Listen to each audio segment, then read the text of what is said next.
Hello, this is Hilary Robertson. Welcome to the latest episode of Harmonious World.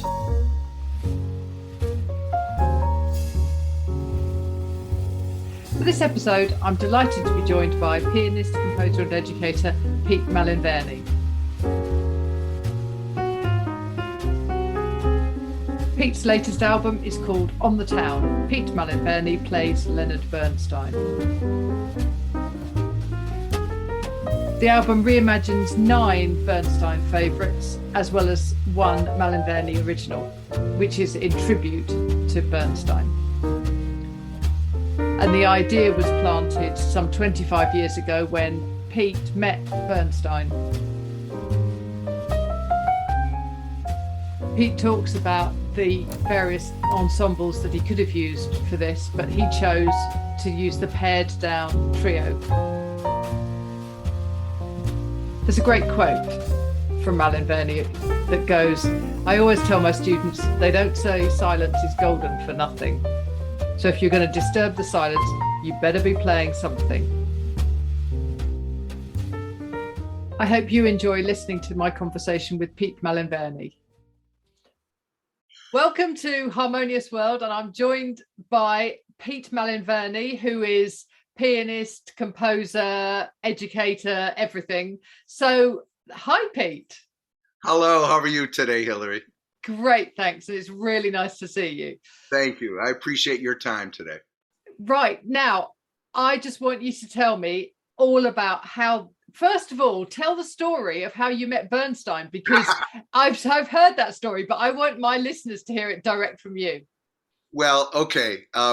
When I first moved to New York, I'm from Niagara Falls, New York, which is quite far away. It's in the same state, but it's in a different world, really, from New York, So when I moved to New York, I didn't know anyone, but I knew I loved jazz music, and I was determined to at least see if I could possibly make a go of it.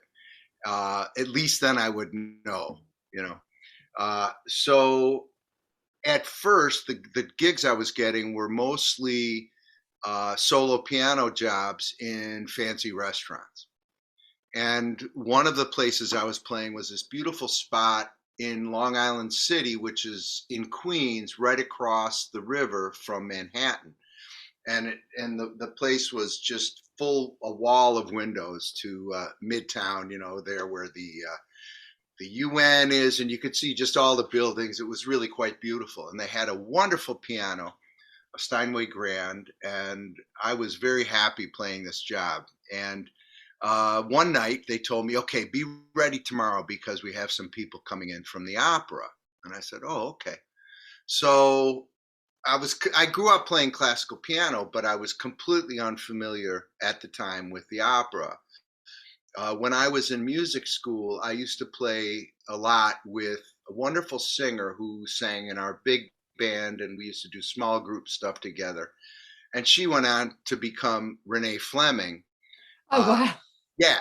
But when we play, we would go see their performances of the opera, but we never played any opera together.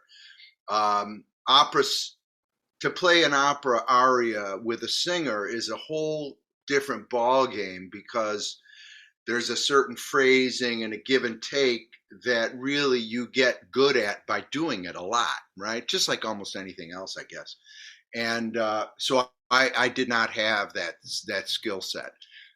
Anyway, but my upstairs neighbor in the apartment where I was living in Greenwich Village at the time was an opera singer.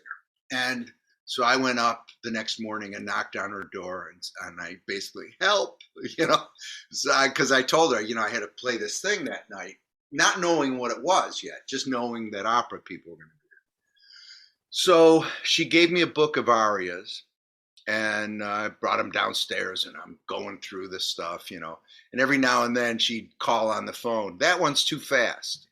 Or, try to make that feel a little bit more like X, Y, or Z, And eventually, I got myself kind of prepared, So I get there and it turns out it's opening night of the Franco Zeffirelli production of Tosca at the Metropolitan Opera with Placido Domingo and Hildegard Behrens and, So this star-studded bunch of people start walking in, you know.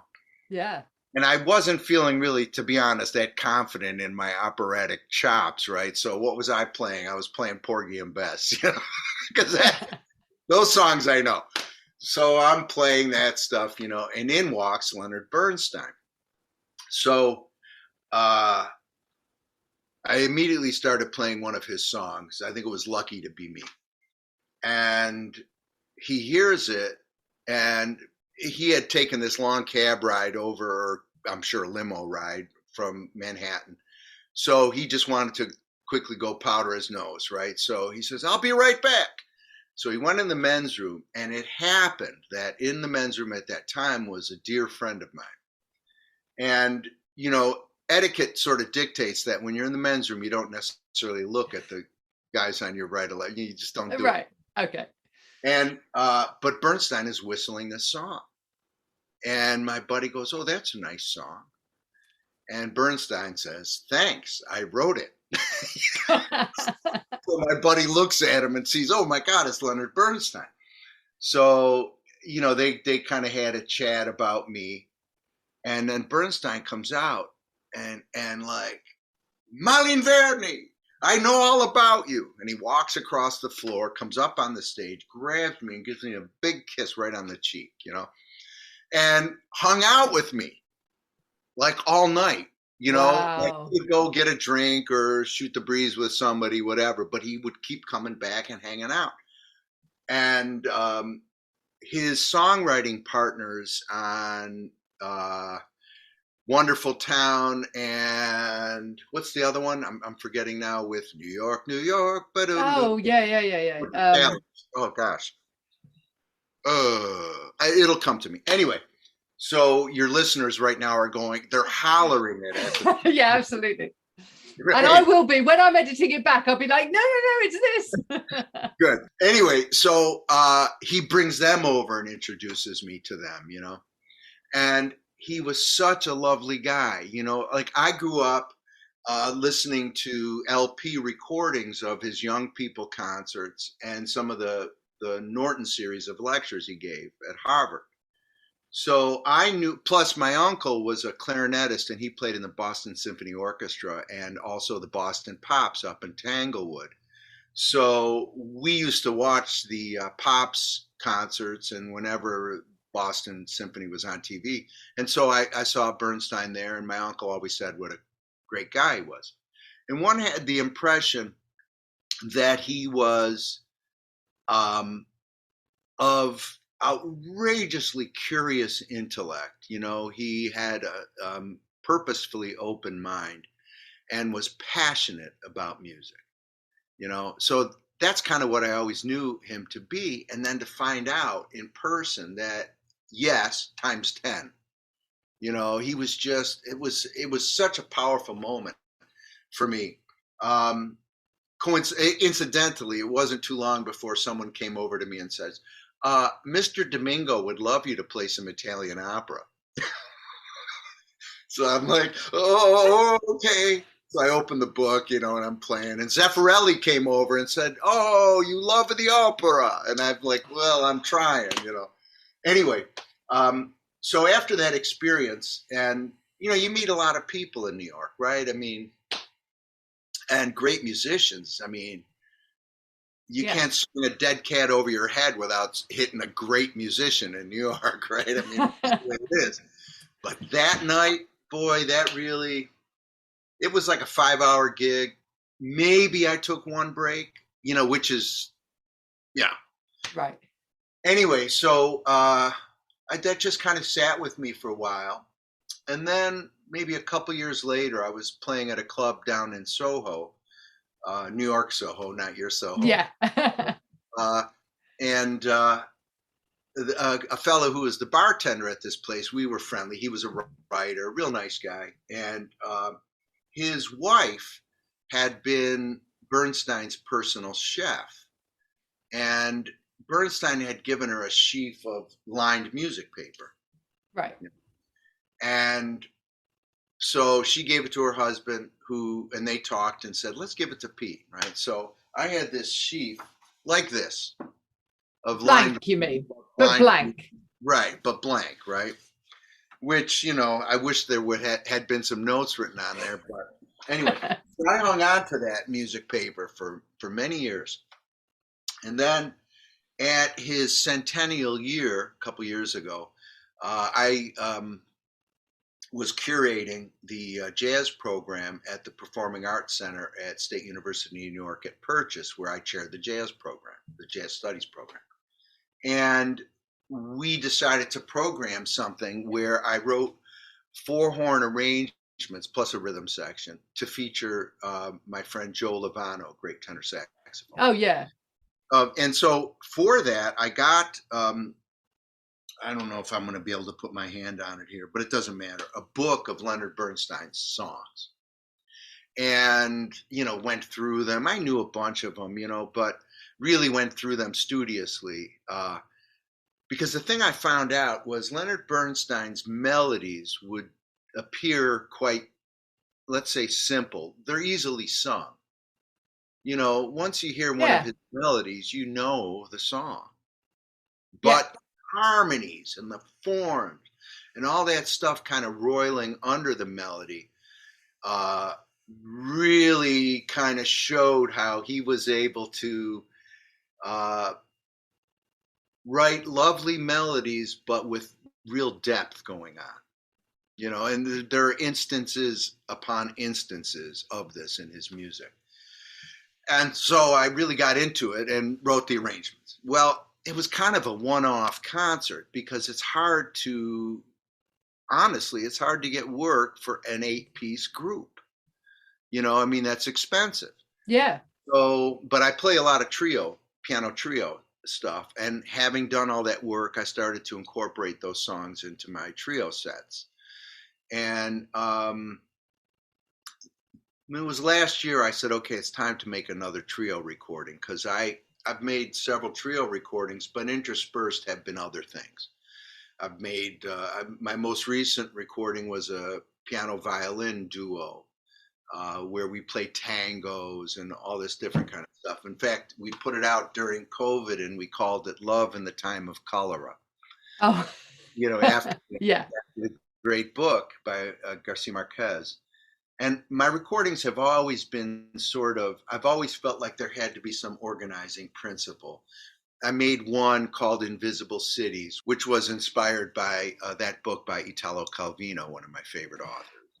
And I made another one called Emerging Markets, which was, I wrote pieces dedicated to various of the cities in the Northeast, which were factory towns and which were left behind when these corporations found cheaper labor and fewer environmental restrictions elsewhere.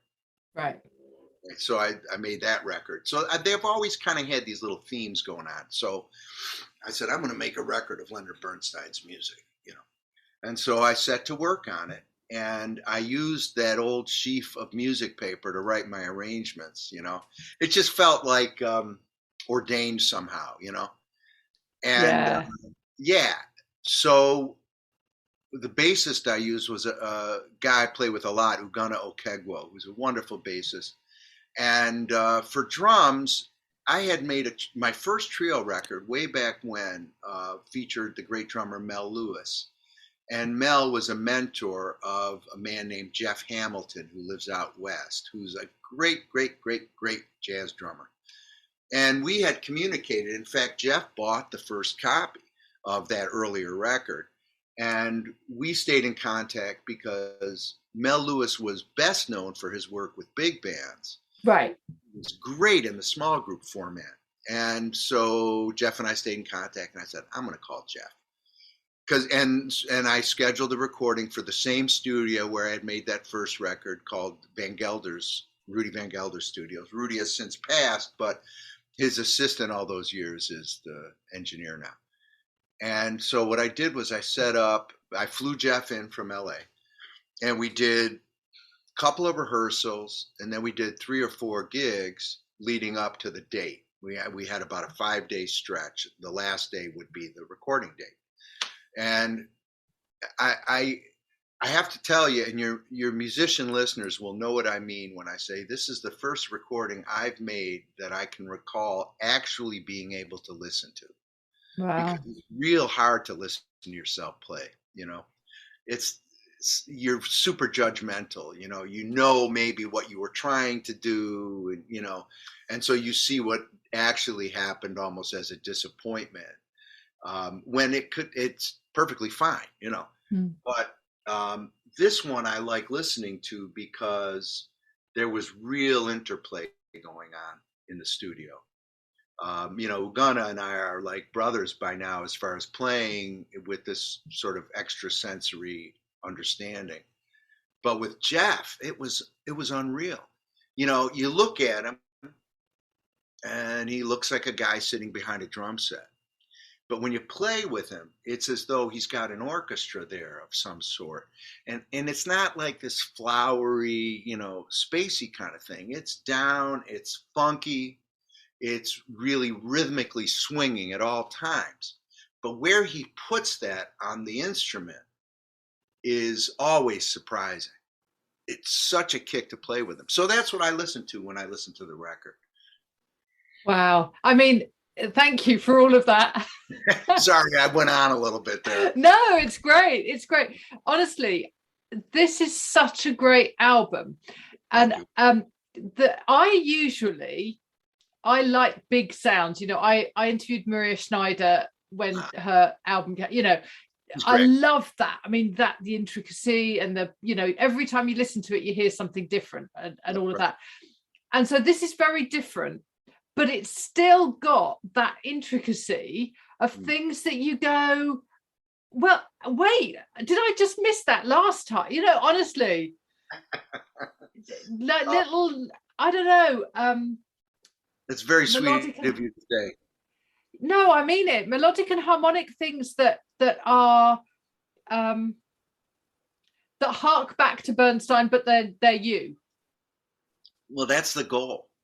There's a famous record Thelonious Monk made of the music of Duke Ellington.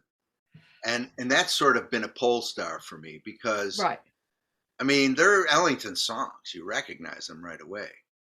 But it sounds like they could have. Now, I think Monk and Ellington are very similar musicians.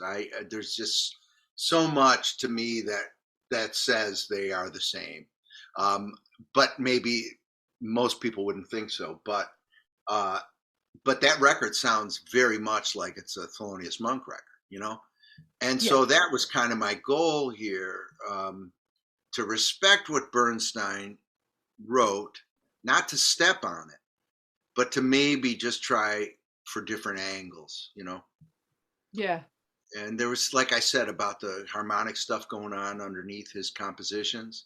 Yeah. You got to get that. You got to catch some of that. You have to put that in there for it to be what it is.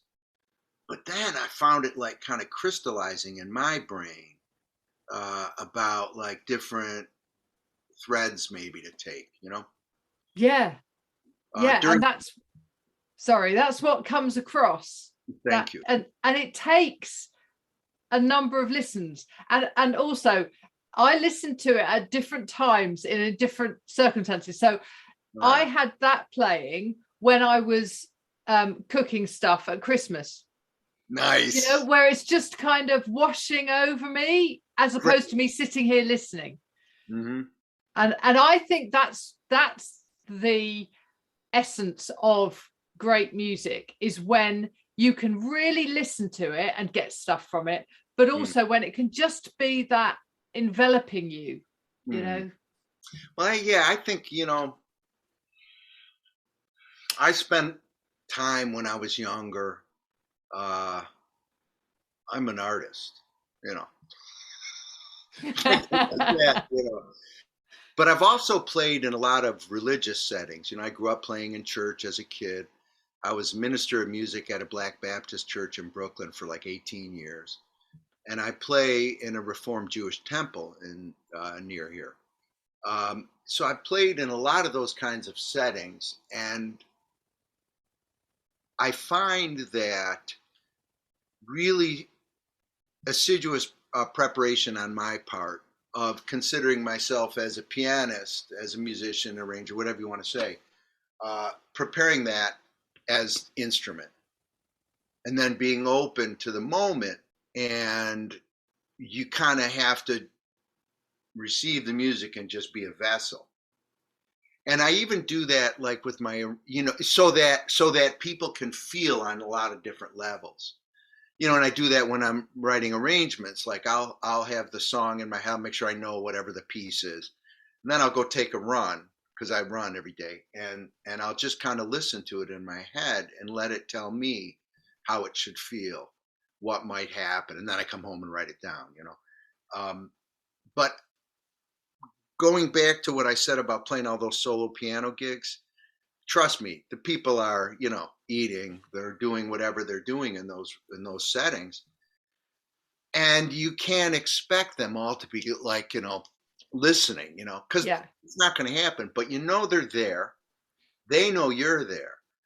And I used to love like picking a couple, from that were dining together, and just trying to kind of play them into love, Right. Like if I could see, one of them was leaning in to say something, I would kind of try to interpret that and sort of help, Yeah. Brilliant.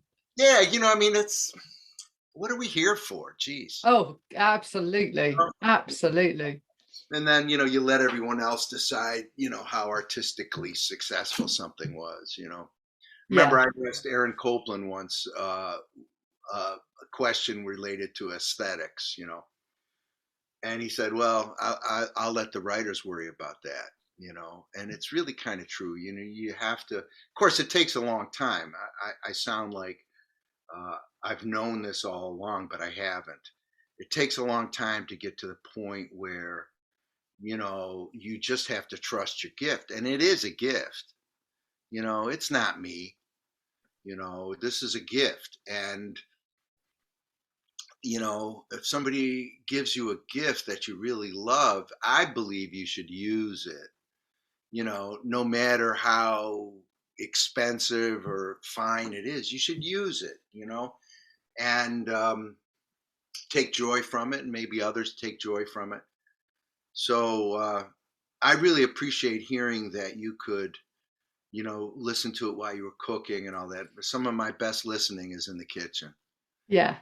To be honest with you, because there's something really contemplative about cooking. Yeah. It's like washing dishes or ironing, any of those kinds of things that leave very important parts, I think, of your brain open to receive. Absolutely. Yeah. So you made my day by telling me that. Oh, good. So, how was your lockdown? I mean, yeah, what happened? What are you talking about? Yeah, right. Well, okay. I have to say first that I'm very blessed, because I have a church gig, I have a temple gig, and I am a tenured professor at State University in New York. And those checks kept coming, right? I mean, I was doing everything on Zoom. Yeah. But I was getting paid. So I really was able, during my days, to sit here at the piano 5-6 hours a day, basically playing this. Wow. Oh. And because I've always loved Bach, and I studied counterpoint and did all that stuff with actually a famous Bach person named Anthony Newman, who's a great harpsichordist and organist and everything. Anyway, so I've always loved Bach, but what I did was I made a systematic thing of it, and I went through, I had played a bunch of the preludes and fugues, but I went right through all of book one and prepared the whole thing, a prelude or a fugue each week, and then played it via Zoom for my church gig. And that was really good for me, because first, it got my hands in good shape, but it also allowed me to, sounds funny, but when you're playing that music, you're communing with it, really. And you're communing with Bach, if you will, and you're communing with the years in which he wrote this music. which gives a certain perspective, I think, to our current straits. You Yeah. know, we in America are spending a lot of time, well, some of us anyway are bemoaning the state of politics in this, and I suppose it's the same where you are. Exactly. Absolutely. Yeah, of course. I mean, Yeah. the world seems to be constantly like this now. But it's good to remember. Well, this isn't World War One. You know, um, this isn't name any number of horrible things that have happened. And I mean, I'm reminded of famously during the Blitz that Myra Hess played Bach every day, right? Yeah. Yeah. Yeah. Exactly. Yeah. You know, so for me, Bach was a great salve on my soul. And then I did a lot of reading. Um, I read a ton of musician biographies, which was, I've never really kind of dug that too much, but boy, I got into it. And, it's just, I don't know, you just kind of made me feel more part of the great stream of artists. Yeah. Part of the continuum. That's it exactly. That's it Yeah. exactly. Yeah. And ever since I had a son, my son is 26 now, but ever since I had a son, I became more and more aware of legacy, and sort of curating my output, my recorded output, in such a way that my, God willing, great great great grandchildren will at least know somewhat who I am. And that's also why I always write my own liner notes, because I feel that Right. that's a way to sort of say, well, I was here, and whoever you are, generations from now, I love you. you know. Yeah. Yeah. Uh, Oh, fantastic. What next? oh, okay. Um, well, tomorrow begins a new semester of teaching. Okay. It's really it's wonderful. In fact, I was just working on some stuff to bring in as worksheets to my harmony class tomorrow. Last semester was a good one. Um, we were able to be in person, although wearing masks, and it was a good one. But in this, my our classes are they go in streams. So last semester in this one particular class, it was Jazz Harmony 1, and these are second year students, right? So now they just go into Jazz Harmony 2, assuming they passed 1. And I feel like there were some little things I could have done better last semester. So, most of the students got what we were talking about, but I think it was important enough that I'm going to start the semester sort of dovetailing with what we had talked about last semester. So I'm really thinking hard about that and how to deal with that. I have a gospel choir at Purchase, which I founded back in 2007. So it's been going on for quite, called the Soul Voices. Wrote a bunch of music for them, which has been great fun for me and really inspiring. So I think this will be my last semester doing that, because I want to form now a jazz choir starting in the fall. So I put in the request with the powers that be, and I'm pretty sure it'll go through. So I'm thinking about that. I have a bunch of gigs coming up in support of the album's release a couple weeks ago. And I'm practicing my Bach, sort of waiting to see what pops into my head as just the thing to do next. Yeah. I've been talking with the violinist Juliet Kurtzman, with whom I made that previous recording I told you about maybe making a recording with her where we add instruments, bass and drums, and maybe some other stuff, and try to interpret some of Thelonious Monk's music. Because, to me, the violin playing Monk is like, I'm sure not many people have heard too much of that. But Right. I think it'll be great. It'll just be a great idea. So that's kind of where I feel things happening right now. As I told you before we went on, my mom just passed away last week. And, that's very difficult. But I had a really, really good relationship with her. We spoke at least once a day. and I kind of feel her around me now. Um, Last night I was practicing, and I feel like she's here listening, because she used to love to listen to me practice as a kid. So I'm kind of, it's weird. Even though I've played in all these different religious settings my whole life, and I've kind of been a little bit hard into various ones, by now I kind of feel as though I'm just kind of open to it all, and feel less dogmatic about there being or not being a being, right? Up there somewhere. I kind of feel it all around us. And so I'm going with that for now. Yeah, I mean, I kind of think whatever is going on, as long as they know that they're around, that's okay.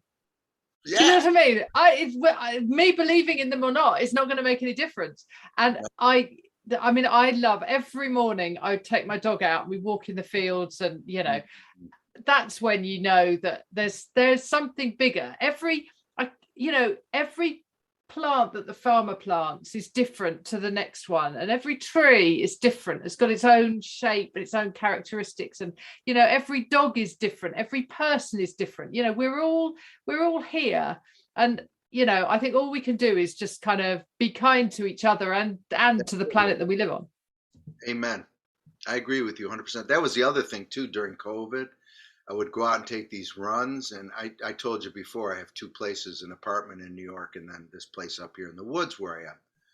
And I would go out and take a run every day, and it was amazing to see the slightest little difference in nature as the season went on, because we had a few seasons when we couldn't do anything else. New York is opening back up. It really opened wide up a few months ago, and then with this new variant,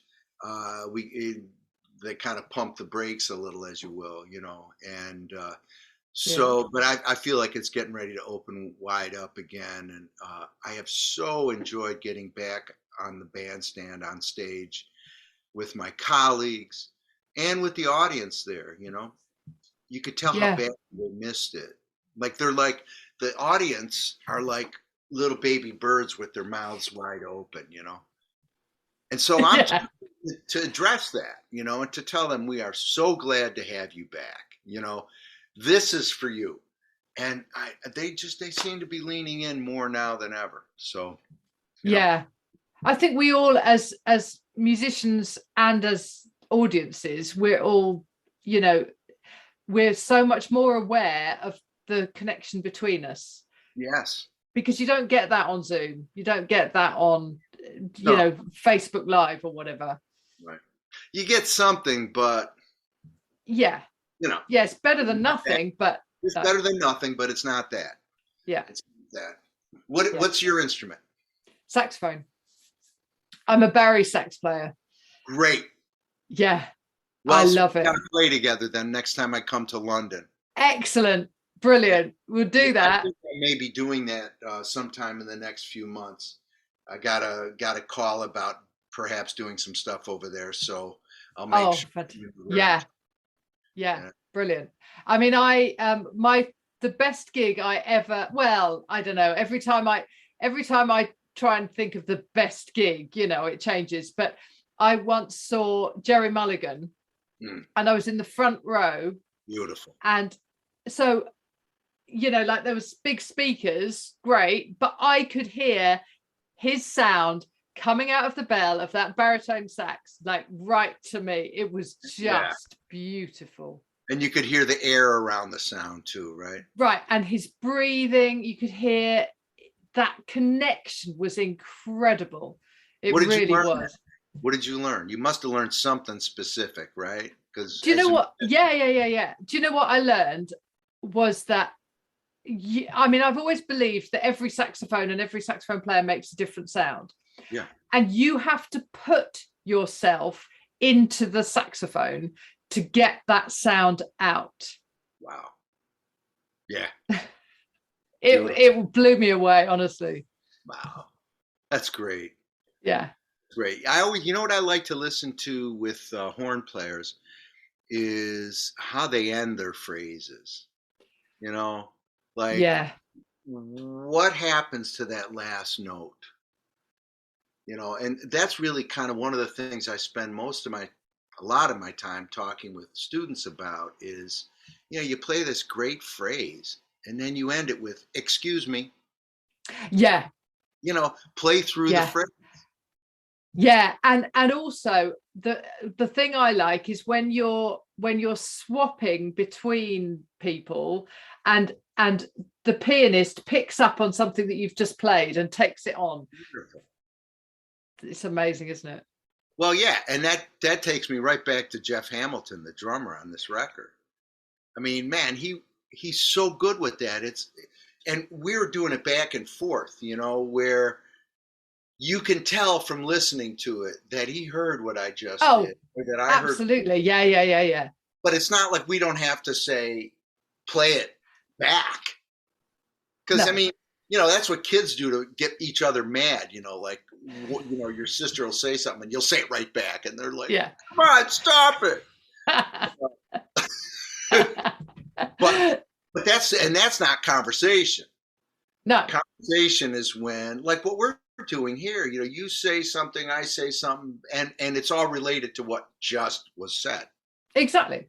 Yeah. Yeah. And it's incredible, isn't it? It's, you know, and that's the best music. Just that connection, you know, how far are we apart? And yet there's a connection. That's right. Yeah. Which is just now begun. Yeah. You know, one more thing about Bach is that's kind of so cool because, as we know, he wrote horizontally. Yeah. Right? The lines go like this, and every now and then, I mean, that's the way harmony is, right? You have these lines going on, like little fish, let's say, and then every now and then a shaft of sunlight comes down and lights them up where they are in that moment. Oh, okay, that's the chord. But then each of them moves at its own rate or whatever till the next shaft of sunlight comes down, and then now it's that chord. And that's what is so beautiful about playing Bach is you hear that interplay between voices. And sometimes I do. Sometimes I'll practice and just try to I'll play through a tune, you know, the harmony of it, trying to improvise on it. And I'll play both hands. I'll try to play like a contrapuntal thing. You know, I won't play chords in my left hand. I'll try to suggest the chords with both hands and what they're doing, you know. And it's right out of Bach, you know. Yeah. And that's why I love vocal music so much. And that's, I think, also a good sort of rule of thumb for when you're writing arrangements. Like, you know, as a Barry player, you don't want to just play what we play footballs. In other words, Oh, I know. You know, you don't want to do that. You want to, if you have to get from here to here, you'd like it to be melodic. Come on, is that so hard? Exactly. No. I mean, yeah. You know, the hard part is just realizing that when you go to arrange, hey, these are humans. Right. What line do you want to sing or play? Yeah. Yeah. And the worst parts are the ones where, as a Barry player, you're just sort of like pumping away down the bottom, you know, and it's like, yeah, it's just awful. Yeah. I mean, you love getting those low notes, I'm sure, but you want to get there by like this thing, bang. Absolutely. And also, there's a great quote on this press release I've been given. This quote from you. I always tell my students they don't say silence is golden for nothing. So if you're going to disturb the silence, you better be playing something. It's true, really, isn't it? Boy, you know, I knew Marion McPartland, great pianist. Oh, wow. I was on her show a couple times, you know. And she was wonderful, just engaging, great pianist, obviously, but funny. Oh, man, was she funny. Anyway, I remember one of the first times I met her, she was giving a master class. And she said the phrase, when in doubt, leave it out. Right. You know, and I mean, that's an old cliche, but not for nothing, right? I mean, it's really true. You don't have to keep playing. No, No, absolutely. Yeah. And, especially for piano players, I don't have to take the horn out of my mouth to breathe. So right. I could just keep going and going and going, and maybe sometimes do. I'd have to ask my colleagues, But it's really important. That was the other thing too with this record was I was able to play if we look at, let's say, a 4-bar phrase, right? I was able to maybe play the first couple bars and then leave it to Jeff.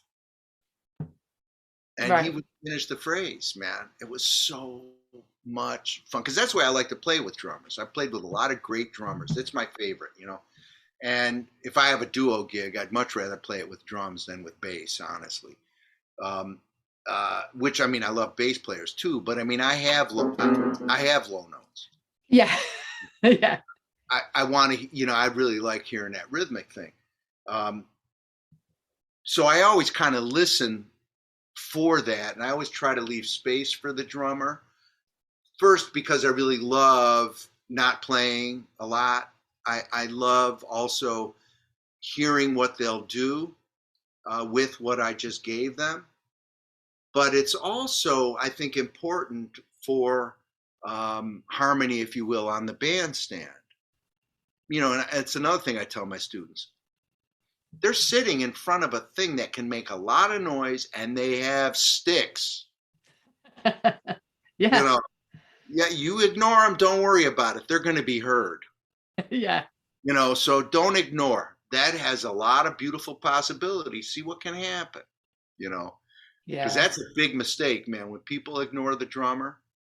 Drummers always get blamed for everything. Something goes, it's the drummer's fault. Yeah. And it almost never is. They showed up early to set their stuff up. They'll be there long after you leave, putting their stuff away.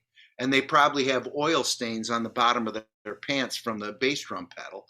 So be nice, is what I always say. Yeah. Brilliant. Oh, Lord, that was amazing. Thank you so much for your time. I really appreciate it. Oh, my pleasure. I really appreciate you.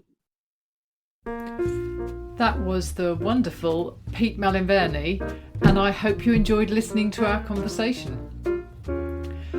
At the start of this podcast, I was playing Somewhere, which is obviously from West Side Story, and this piece is It's Love, and that's in honour of it being Valentine's Day today, as I'm editing this and releasing it into the world. I hope you enjoy listening to Harmonious World. Please do let me know if there's anybody you'd like me to interview. I have some great guests lined up and some interviews that I've already done. Please do rate and review wherever you get your podcasts. It really helps other people to find Harmonious World. So thank you for joining me once again, and please remember to share what you are good at to make this world a little more harmonious.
Thank you for listening to the latest episode of Harmonious World. My name is Hilary Seabrook, and it's a great delight to bring this series of discussions with musicians and composers and writers and all sorts of people to you. Obviously, there's no point in having a podcast if people aren't listening, and I'm very grateful to my listeners for doing so. Thanks also to Joe English for composing and performing this new theme tune. So wherever you get your podcast, you can leave a review. You can share this with your friends and family, either as a link or on social media and that sort of thing. I'd be really grateful for that. Don't forget that you can subscribe now. There's a link wherever you get your podcasts. So have a great week, and please remember why I started this, which is just to try and make the world a little more harmonious. Thanks for listening to Harmonious World.